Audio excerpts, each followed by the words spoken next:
Good morning all of you. Welcome to Ashwik educational academy. ఈ రోజు మరి ఒక ఇంపార్టెంట్ టాపిక్ తో మీ ముందుకు రావడం జరిగింది. అది institutions of higher learning and education in ancient India. చూడండి, ఇక్కడ ఇది హైయర్ ఎడ్యుకేషన్ లో ఒక టాపిక్. ఈ టాపిక్ అనేది మనం ఎలా నేర్చుకోవాలి, ఈ టాపిక్ నుండి UGC net set examination point of వ్యూలో ఎలా క్వశ్చన్స్ వస్తాయి అనే దాని మీద ఈరోజు డిస్కస్ చేద్దాం. అంటే మన ప్రాచీన విద్యా విధానానికి ఉన్నటువంటి ప్రధానమైన లక్షణాలు అనేవి కంపల్సరీ మనకి తెలుసున్నారు. దాని మీదనే మనకి ఎక్కువగా క్వశ్చన్స్ అనేవి ప్రీవియస్ ఎగ్జామినేషన్లో రావడం జరిగింది. ఎందుకంటే ఇక్కడ యాన్సెంట్ మన భారతదేశ ప్రాచీన విద్యా విధానం అనేది ఇప్పుడు ఉన్నటువంటి ఆధునిక విద్యా విధానంతో పోల్చుకుంటే ఎలా ఉండేది అంటే, అప్పుడు ఉన్నటువంటి ప్రాచీన కాల విద్యా విధానం అనేది ఫార్మల్ నాన్ ఫార్మల్ విధానంలో ఉండేది.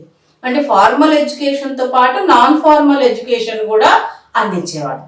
అంతేకాకుండా ప్రాచీన విద్యా విధానం అనేది ముఖ్యంగా మౌఖికంగా ఉండేది. ఇది ఒకటి గుర్తుపెట్టుకోండి.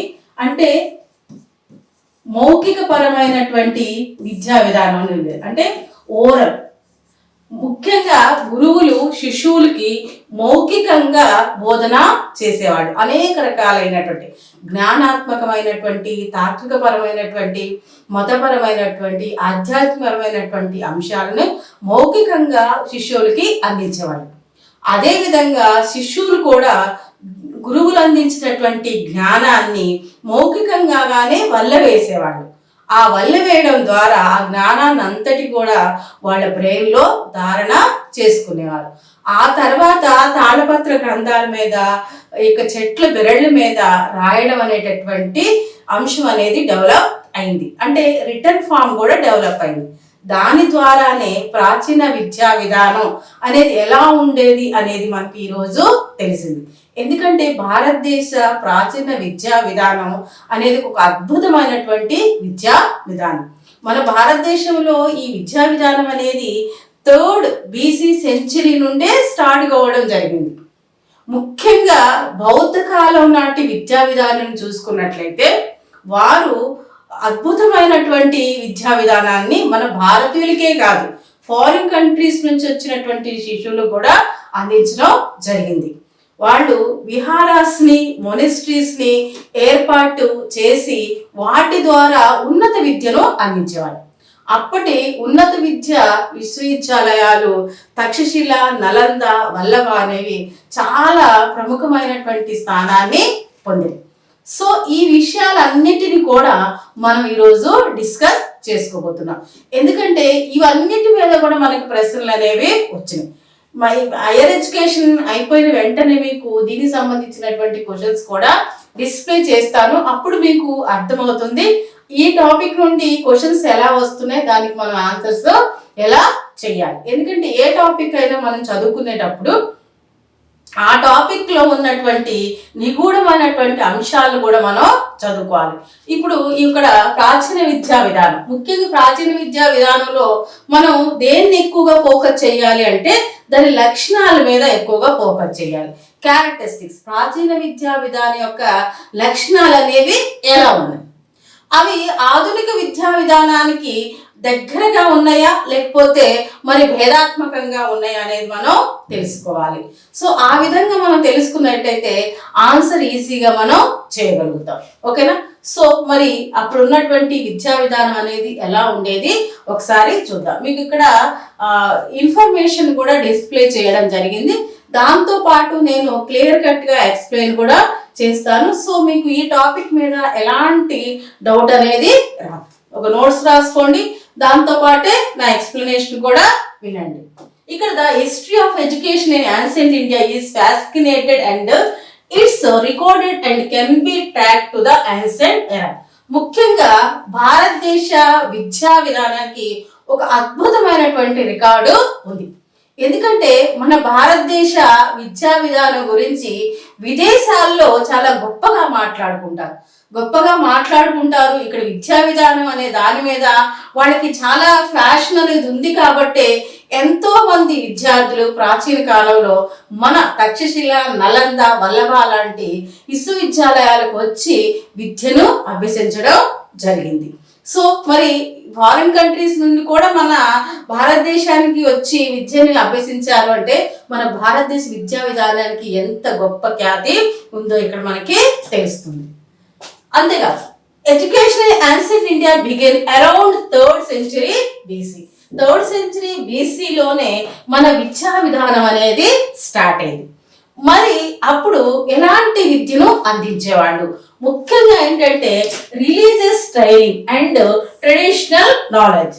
రిలీజియస్ ట్రైనింగ్ అంటే ఇక్కడ మరి మతపరమైనటువంటి శిక్షణ కాదు, మతపరమైనటువంటి శిక్షణ కాదు, ఆధ్యాత్మిక పరమైనటువంటిది, మంచి మార్గంలో నడవడం, మంచి అనే దానిని విద్యార్థులకి ఎలా అందించాలి, ఈ యొక్క జ్ఞానంతో వాళ్ళు అంటే ముక్తిని పొందడం, మోక్షాన్ని పొందడం అనేది ఎలా అనే దాని మీద అప్పుడు ఎడ్యుకేషన్ ఉండేది. ఎందుకంటే ఇక్కడ ఎడ్యుకేషన్ అనేది ఒక అల్టిమేట్ గోల్ ఉండేది. అల్టిమేట్ గోల్ ఏంటంటే ఈ యొక్క ప్రాపంచిక బంధనాల నుండి విముక్తి పొంది భగవంతుణ్ణి చేరుకోవడం. అంటే ఇక్కడ రిలీజియస్ ఎడ్యుకేషన్ అంటే సాల్వేషన్. అంటే దీని ద్వారా, ఈ జ్ఞానం ద్వారా విద్య అంటే ఎవరైనా సరే, జ్ఞానం ద్వారా ఎవరైనా సరే మోక్షాన్ని పొందే విధంగా జ్ఞానం అనేది ఉండేది. దాన్ని మనం మతపరమైనటువంటి విద్య అంటాం. మతపరమైనటువంటి విద్య అంటే నా మతం గొప్పది, నీ మతం గొప్పది, నీ మతం నాకొద్దు, నా మతం నీకొద్దు అనేటటువంటి అంశాలు కాదు. మతపరమైనటువంటి విద్య అంటే మంచి మార్గం, మంచి మార్గంలో ఎలా నడవాలి, మంచి అనే దాన్ని మనం ఎలా అవలంబించాలి, మంచి అలవాట్లు, మంచి జీవనం, మంచి మాట, ఇలాంటివన్నీ కూడా మతపరమైనటువంటి విద్య కిందకే వస్తాయి.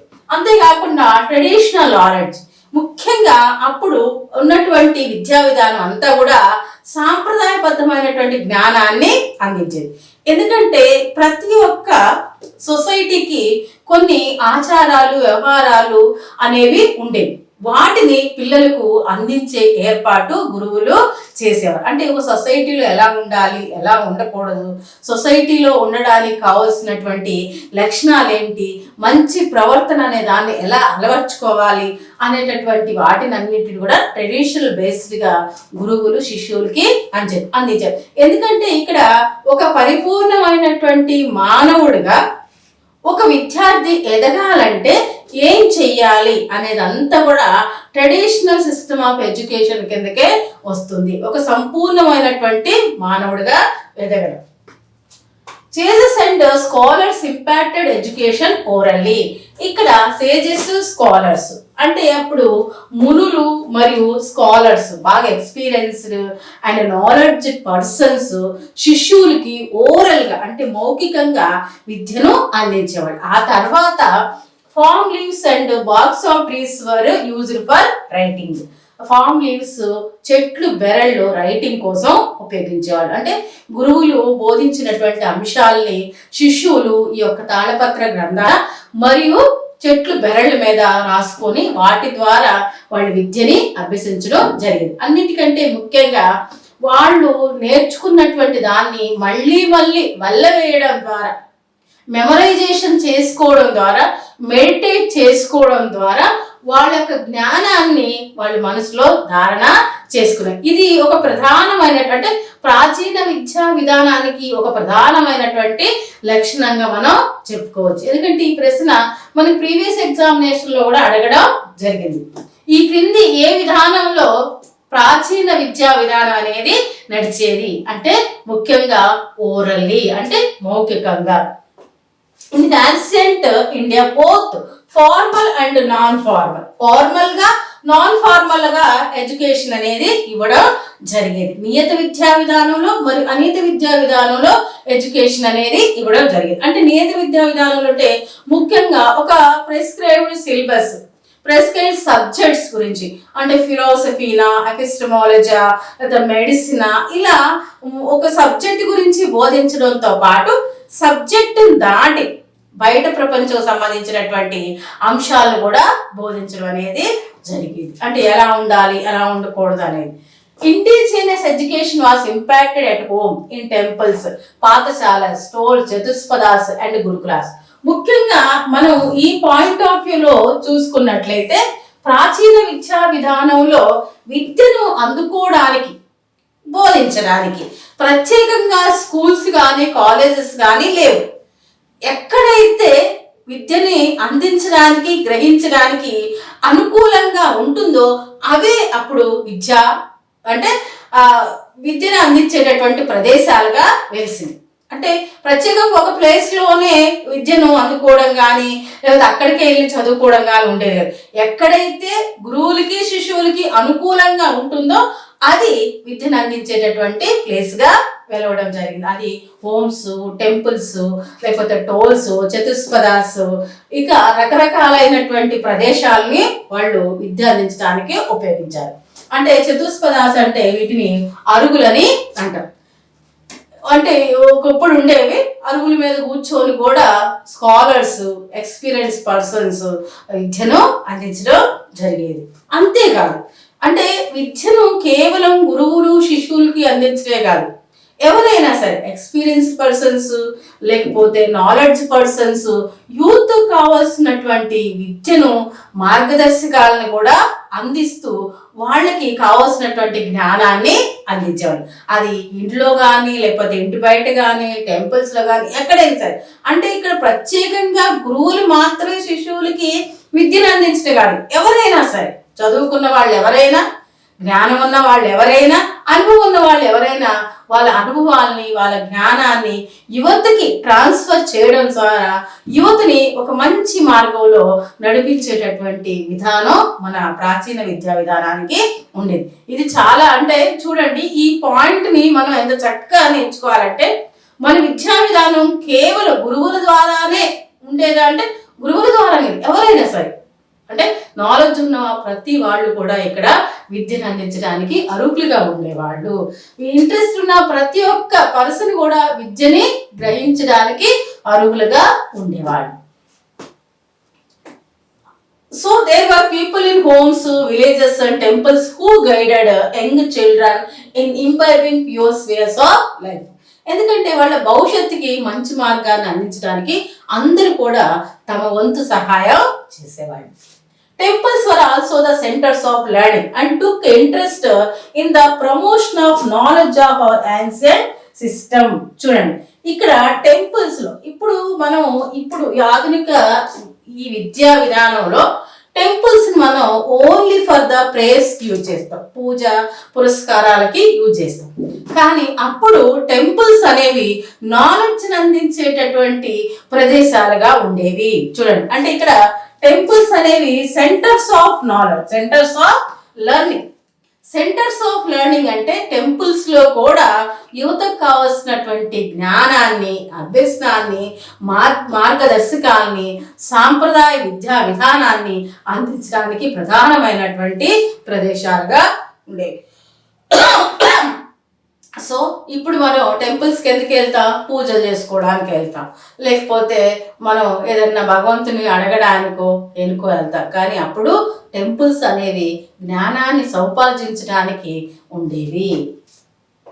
Students went to viharas and universities for higher learning. ఇక్కడ మరి ఇప్పటి వరకు నార్మల్ ఎడ్యుకేషన్ పొందినటువంటి విద్యార్థులు ఉన్నత విద్యను అందుకోవడానికి విహారాస్కి, యూనివర్సిటీస్కి వెళ్ళేవాళ్ళు. అప్పుడు మొనిస్ట్రీస్, మఠాలు ఉండేవి. అంటే ఈ ఉన్నత విద్యను అందించడానికి విహారాసు, యూనివర్సిటీస్, మఠాలు ఉండేవి. ఇవి బౌద్ధ కాలంలో బాగా ప్రాచుర్యాన్ని పొందింది. బౌద్ధులు విహారాస్ని, మోనెస్ట్రీస్ని, యూనివర్సిటీస్ని ఎస్టాబ్లిష్ చేసి రకరకాలైనటువంటి సబ్జెక్ట్స్ ద్వారా విద్యార్థులని ఉన్నత విద్యను అందుకునే విధంగా తయారు చేశారు. అది మన భారతదేశ గొప్పతనం అన్నమాట. Teaching was largely oral and students remembered and meditated upon what was taught in the class. Already దీని గురించి మనం డిస్కస్ చేసాం. ముఖ్యంగా టీచింగ్ అనేది ఓరల్ గా ఉండేది. విన్నదాన్ని వాళ్ళు మెడిటేట్ చేయడం వల్ల, అంటే పదే సార్లు వల్లవేయడం ద్వారా ఆ జ్ఞానాన్ని వాళ్ళు ఇంకా పెంచుకోవడం జరిగేది.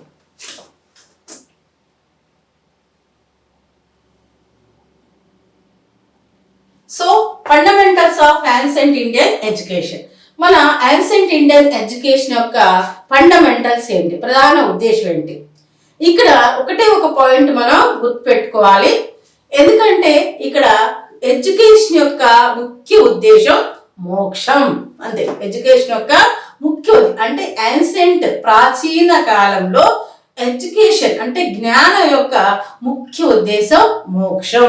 అంటే ఇక్కడ free from the bondage of life through the knowledge. ఇక్కడ ప్రాపంచిక పరమైనటువంటి అంశాలన్నీ కూడా మానవునికి వ్యర్థమైనవి. అంటే ఈ సుఖాలు, సంతోషాలు, బంధాలు, అనుబంధాలు అనేవి అర్థమైనవి. అంటే అప్పుడు వాళ్ళకి కావాల్సింది ఏంటి అంటే మోక్షం, భగవంతుని సన్నిధికి చేరడం. అదే ఎడ్యుకేషన్ యొక్క ముఖ్య ఉద్దేశంగా ఉండేది. అంటే ఇక్కడ ప్రతి ఒక్క పర్సన్కి ఒక అల్టిమేట్ గోల్ అనేది ఉంటుంది. ఇప్పుడు యొక్క అల్టిమేట్ గోల్ ఏంటంటే ఇప్పుడు ఉన్నటువంటి అంటే ఈ ఆధునిక ఈ మోడర్న్ ఎరాలో అంటే మనుషుల యొక్క అల్టిమేట్ గోల్ ఏంటంటే ఎకనామికల్గా ఎదగడం, సోషల్గా ఎదగడం, పొలిటికల్గా ఎదగడం. ఇది అల్టిమేట్ గోల్గా ఉండేది. కానీ అప్పుడు మాత్రం అల్టిమేట్ గోల్ ఏంటంటే మోక్షం, భగవంతుని సన్నిధికి చేరడం.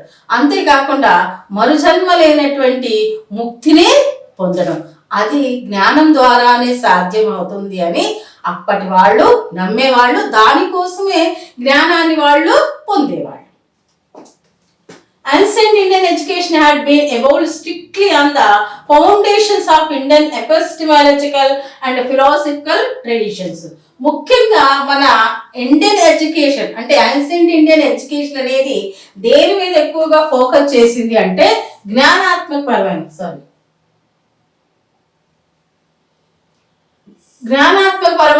తాత్వికపరమైన అంశాల మీద. అంటే ఇక్కడ జ్ఞానం అందించడం, జ్ఞానాత్మకపరం. అది జ్ఞానం అంటే మనం సబ్జెక్టులు చదవడం కాదు, సైన్స్, సోషల్, మ్యాథ్స్ ఇది కాదు. జ్ఞానం అంటే ప్రపంచం గురించి చదవడం, మన యొక్క సొసైటీ గురించి చదవడం, తనను తాను చదువుకోవడం, చుట్టుపక్కల ఉన్నటువంటి మనుషుల్ని చదవడం, నేను ఎలా ఉండాలి ఎలా ఉండకూడదు అనే దాని మీద జ్ఞానం నేర్చుకోవడం. ఈ జ్ఞానంతో పాటు తాత్విక పరమైనటువంటి అంశాలని కూడా మనం ప్రాచీన విద్యా విధానంలో అందించడం జరిగేది. The concept of ultimate death and the futility of mundane pleasure had provided them with a special angle of vision. ఇదే స్పెషల్ యాంగిల్. ముఖ్యంగా అప్పుడున్నటువంటి విధానంలో ఈ ప్రాపంచ విషయాలన్నీ కూడా వ్యర్థం, ముఖ్యంగా మోక్షం అనేది ప్రధానం. Thus, ancient Indian educational system was developed in terms of the needs of the individual and that of the society, and therefore its efficiency was natural. So, దీన్ని బట్టి మనకి ఏమర్థమవుతుంది అంటే అప్పుడున్నటువంటి విద్యా విధానం అనేది ఒక వ్యక్తిని మరియు సొసైటీకి అనుకూలంగా తయారు చేయడమే. చూడండి, ఎఫిషియన్స్ అంటే ఒక వ్యక్తిని సొసైటీకి అనుకూలంగా తయారు చేయడం. ఒక పుష్పగుచ్చం లాగా. పుష్పగుచ్చం అంటే ఒక పుష్పగుచ్చంలో ఏంటి, అన్ని రకాలైనటువంటి ఫ్లవర్స్ ఉంటాయి, రకరకాల ఫ్లవర్స్ ఉంటాయి, రకరకాల షేప్లో ఉన్నటువంటి ఫ్లవర్స్ ఉంటాయి. అంటే ఒక ఇండివిజువల్స్కి కావాల్సినటువంటి అన్నీ కూడా అందించి సొసైటీకి అనుకూలంగా తయారు చేయడం. అంటే ఒక వ్యక్తికి ఏమేమి కావాలి అంటే జ్ఞానానికి సంబంధించిన అన్ని విషయాలు కావాలి. ఇప్పుడు మాట్లాడుకుని ఏమేమి కావాలంటే అన్ని సౌకర్యాలు కావాలంటారు. అప్పుడు అన్ని సౌకర్యాలు కాదు. అంటే ఇక్కడ మనకి ఆశ్రమాలు అనేవి 4 ఆశ్రమాలు అనేవి ఉన్నాయి. ఈ ఆశ్రమాలకు కావాల్సినటువంటి జ్ఞానాన్ని అందటిని అందిస్తూ అంటే తన పరివారాన్ని సమాజాన్ని చదివేటటువంటి జ్ఞానంతో పాటు తనను తాను కూడా చదువుకునేటటువంటి జ్ఞానాన్ని అందించే విధంగా మన సాంప్రదాయ విద్యా విధానం అనేది ఉండేది. The ancient educational centers were situated in natural beauties.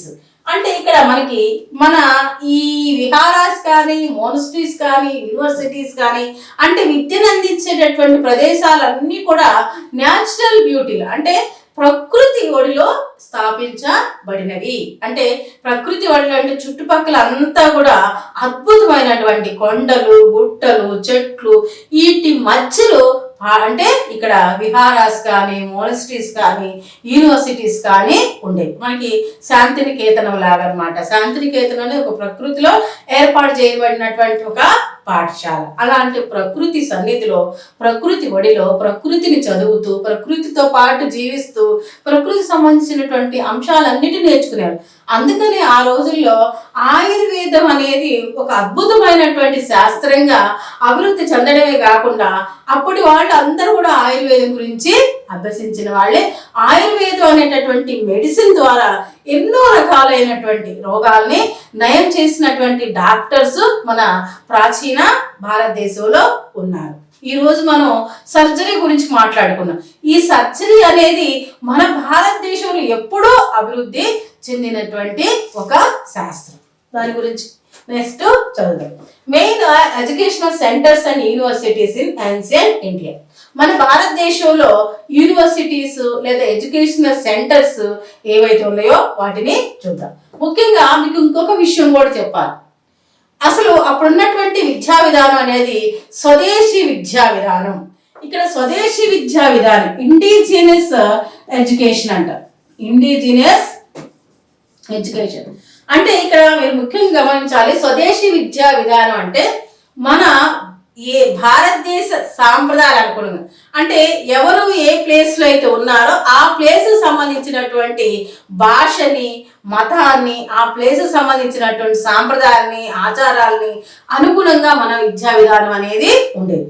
ఈ ఇండిజినస్ ఎడ్యుకేషన్ కాస్త ఫారిన్ ఎడ్యుకేషన్ గా, వెస్టర్న్ ఎడ్యుకేషన్ గా ఎప్పుడు మారింది అంటే ఎప్పుడైతే ఫారిన్ కంట్రీస్ నుండి మన భారతదేశంలోకి వర్తకం కోసం రావడం జరిగిందో, అంటే వర్తక వ్యాపారులు అనేది మనకి బ్రిటిష్ నుండి లండన్ నుండి రావడం జరిగిందో అప్పటి నుంచి వెస్టర్న్ ఎడ్యుకేషన్ అనేది ఇక్కడ డెవలప్ చేయడం జరిగింది. ఇది కూడా మనకి ప్రీవియస్ ఎగ్జామినేషన్ అడగడం జరిగింది. అంటే ఇక్కడ ఈ ఫారిన్ కంట్రీస్ నుండి, అంటే మనకి వెస్టర్న్ కంట్రీస్ నుండి వర్తకులు రాక మునుపు మనకి ఇండిజినస్ ఎడ్యుకేషన్ అనేది ఉండేది. వాళ్ళు వచ్చిన తర్వాతనే వెస్టర్న్ ఎడ్యుకేషన్ అనేది డెవలప్ కావడం జరిగింది. అదే ఇంగ్లీష్ ఎడ్యుకేషన్. అప్పటి నుంచి మనం ఇంగ్లీష్ ఎడ్యుకేషన్ అనేది మనం పొందుతూ ఉన్నాం. అంతకుముందు ఇండియా అంటే మన స్వదేశీ విద్యా విధానమే ఉండేది.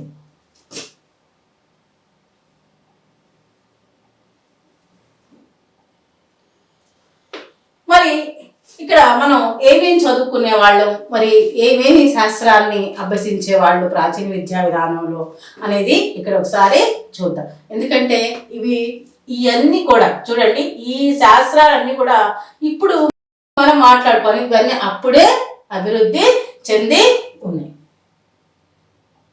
సుతాంత, వినయ అండ్ ధర్మ were the main subject prescribe for the study.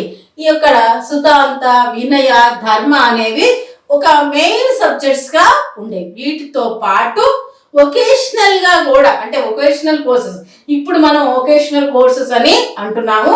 అంటే బ్రతుకు తెరువు కోసం, అంటే ఒక వ్యక్తి ఆర్థికంగా నిలబడడం కోసం, ఆర్థికంగా నిలబడడం అంటే తన కుటుంబాన్ని పోషించుకోవడం కోసం రకరకాలైనటువంటి అంశాలను కూడా బోధించేవాళ్ళు. అవి ఏంటంటే spinning, weaving, printing of the cloth, sketching, medicine, surgery and coinage were the other subjects of Buddhist education.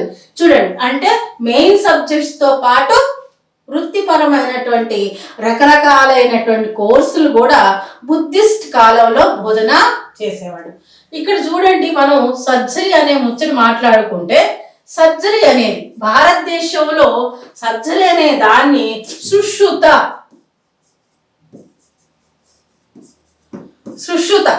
అనేటటువంటి గొప్ప సర్జరీ దీన్ని అభివృద్ధి చేశారు.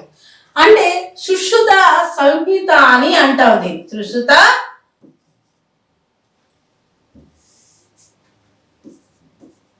సంహిత. యాక్చువల్గా Sushruta was the founder father of the surgery. Sushruta is the founder father of the surgery. అంటే సర్జరీకే ఈయన ఒక పితామహుడిగా చెప్తారు. ఈయన సర్జరీ మీద అనేక రకాలైనటువంటి అధ్యయనాలు చేశాడు. అనేక రకమైనటువంటి సమాచారాన్ని సేకరించి దాన్ని ఒక సంపుటిగా తయారు చేశాడు. దాన్నే మనం సుశ్రుత సంహిత అని అంటాం. ఇదొక టెక్స్ట్ అన్నమాట, ఇదొక గ్రంథం. దీంట్లో ప్లాస్టిక్ సర్జరీ గురించి, కాస్మెటిక్ సర్జరీ గురించి, మరియు ఈ సర్జరీ చేసేటటువంటి ప్రాసెస్ ఏదైతే ఉందో, ప్రొసీజర్ ఏదైతే ఉందో దాని అంతటి గురించి చాలా వివరమైనటువంటి ఎక్స్ప్లెనేషన్ అనేది ఉంది. ఎందుకంటే ఒక సర్జరీ చేసే ముందు ఎగ్జామ్ చేయాలి, తర్వాత డయాగ్నోజ్ చేయాలి, తర్వాత ట్రీట్మెంట్ ఇవ్వాలి, తర్వాత ప్రాగ్నోజ్ చేయాలి. అంటే అందరికీ కూడా వచ్చిన వాళ్ళందరికీ సర్జరీ చేయడం కాదు, ఫస్ట్ అతనికి సర్జరీ అనేది ఎందుకు అవసరం అనే దాని మీద వాళ్ళకి పరీక్ష పెట్టాలి, తర్వాత డయాగ్నోజ్ చేయాలి. అసలు దీనికి కారణం ఏంటి, తన అంటే స్కిన్ కానీ ఇంకేదైనా ప్రాబ్లం కానీ ఎందుకు వచ్చిందనే దాని మీద డయాగ్నోజ్ చేసి ట్రీట్మెంట్ ఇచ్చి దానివల్ల ఫ్యూచర్ ఎలా ఉంటుందో కూడా చెప్పేటటువంటి మొత్తం ప్రొసీజర్ అంతా కూడా ఈ సుశ్రుత సంహిత అనే దాంట్లో పొందుపరచడం జరిగింది. అంటే ఇక్కడ ఈ మెడిసిన్ సంబంధించిన, సర్జరీ సంబంధించినటువంటి అనేక అంశాలు మన ప్రాచీన భారతదేశంలో ఎప్పుడో డెవలప్ చేయబడినాయి. ఈరోజు చాలా మంది ఫారిన్ కంట్రీస్ నుంచి వచ్చి ఇక్కడ ప్లాస్టిక్ సర్జరీ చేస్తున్నారు. అంటే ఒక ప్లాస్టిక్ సర్జరీ చేయాలి అంటే, ఒక కాస్మెటిక్ సర్జరీ చేయాలంటే ఫారిన్ కంట్రీస్ నుండి గొప్ప గొప్ప డాక్టర్లు రావాలని ఇప్పుడు మాట్లాడుకుంటున్నారు. కాదు, గొప్ప గొప్ప డాక్టర్లు మన భారతదేశంలోనే ఉండేవారు. వారి నుండి ఈ సర్జరీ అనేటటువంటి ఒక టాపిక్ శిష్యులందరికీ కూడా బోధించబడినది. అట్లాగే మెడిసిన్, కాయినేజ్, ఇవన్నీ కూడా ఎప్పుడో మన భారతదేశం యొక్క, అంటే భారతదేశంలో ఉన్నటువంటి గొప్ప గొప్ప విద్యావేత్తలు ఫారిన్ కంట్రీస్లో ఉన్నటువంటి విద్యార్థులు కూడా నేర్పించారు. In the higher education, religion, philosophy, military science, medicine and other difficult subjects were taught. అంటే ఇక్కడ హైయర్ ఎడ్యుకేషన్ లో ముఖ్యంగా రిలీజన్ గురించి, ఫిలాసఫీ గురించి, లేక మెడిసిన్ గురించి, డిఫెన్స్ గురించి, అంటే మిలిటరీ సంబంధించినటువంటి అంశాల గురించి కూడా నేర్పించడం జరిగింది. అంటే దాని గురించినటువంటి నాలెడ్జ్ని కూడా విద్యార్థులకి అందించడం జరిగింది. అంటే మనకి ఇప్పుడు ఈ మెడిసిన్ అంటే ముఖ్యంగా అప్పుడు ఆయుర్వేద మెడిసిన్ అనేది ఉండేది. అంటే వెర్బల్ ప్రొడక్ట్స్ ద్వారా, అంటే అప్పుడు దొరికినటువంటి చెట్లు సంబంధించినటువంటి వాటి ద్వారా ఎన్నో రకాలైనటువంటి జబ్బుల్ని నయం ఎలా చేయాలనే దాని మీద ఒక మెడికల్ ట్రీట్మెంట్, మెడికల్ శిక్షణ అనేది శిష్యులకి అప్పుడు ఇచ్చేవారు. Many monasteries, viharas were set up for monks and nuns to meditate, to debate and discuss with the learned for the quest for knowledge during this period. ఇక్కడ చూడండి, ఇది కూడా మనకి ప్రీవియస్ ఎగ్జామినేషన్ క్వశ్చన్ అడగడం జరిగింది. ముఖ్యంగా పిల్లలకు ఉన్నటువంటి, అంటే స్టూడెంట్స్ ఉన్నటువంటి డౌట్స్ ని క్లారిఫై చేయడానికి అప్పుడు గురువులు ఏం చేసేవాళ్ళు అంటే ఒక మెడియేట్ సెక్షన్, అంటే medication section, debate section and discussion section అనేది ఏర్పాటు చేసేవాళ్ళు. దాని ద్వారా గురువులు శిష్యులు, శిష్యులు ఇంటరాక్ట్ అయ్యి వాళ్ళకు ఉన్నటువంటి డౌట్స్ ని క్లియర్ చేసుకునేవాళ్ళు. ముఖ్యంగా ఇక్కడ మఠాలు అంటే మొనస్ట్రీస్, విహారాసు అనేవి ఎడ్యుకేషన్ కి అంటే గొప్ప ప్రదేశాలుగా మనం చెప్పుకోవచ్చు. Around these viharas and other educational centers of higher learning developed, which attract students from China, Korea, Tibet, Burma, Ceylon, Java, Nepal and other distant countries. ఇంకా అంటే ఈ విహారాస్ కి, ఈ మొనస్ట్రీస్ కి ఎక్కడెక్కడి నుండో స్టూడెంట్స్ వచ్చి విద్యని అభ్యసించేవాళ్ళు. In Buddhist period, there were many such centers where foreign students used to come for higher education. ముఖ్యంగా బుద్ధిస్ట్ కాలంలో ఎంతో మంది విదేశాల నుండి విద్యార్థులు వచ్చి చదువుకునేవాళ్ళు. వాటిలో ఒకటి ఏంటంటే తక్షశిల వాస్ నోటబుల్. తక్షశిల అనేది గొప్పదన్నమాట. ఇంకా తక్షశిల అనేది ఒక ప్రముఖమైనటువంటి higher educational institute. It might be called the spiritual capital of India. దీన్ని ఒక స్పిరిచువల్, ఆధ్యాత్మిక రాజధానిగా చెప్తాం.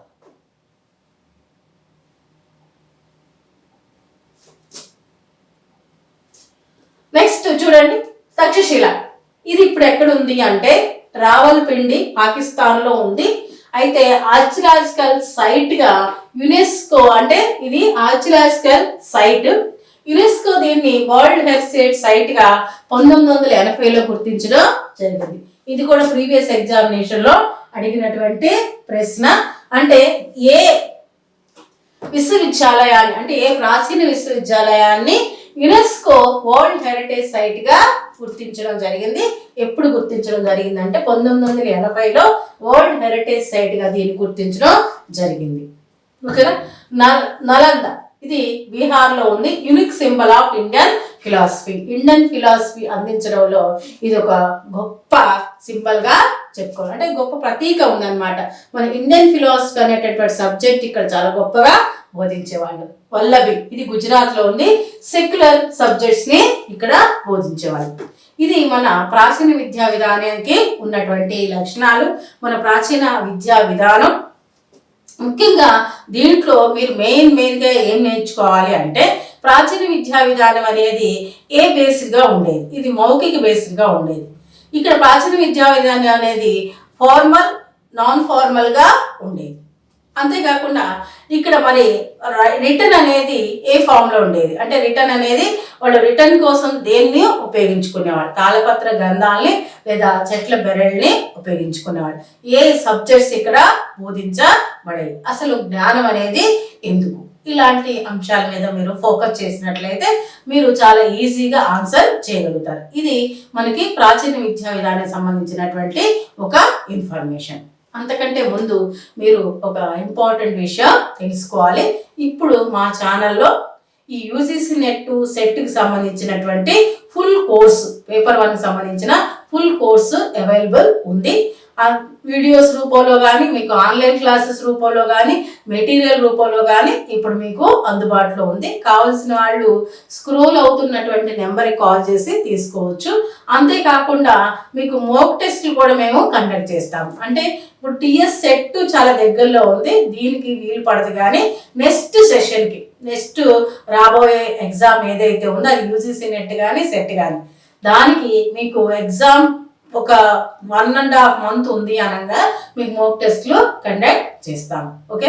సో వీటన్నిటిని కూడా మీరు యూటిలైజ్ చేసుకుంటారని ఆశిస్తున్నాను. Thank you for watching this channel.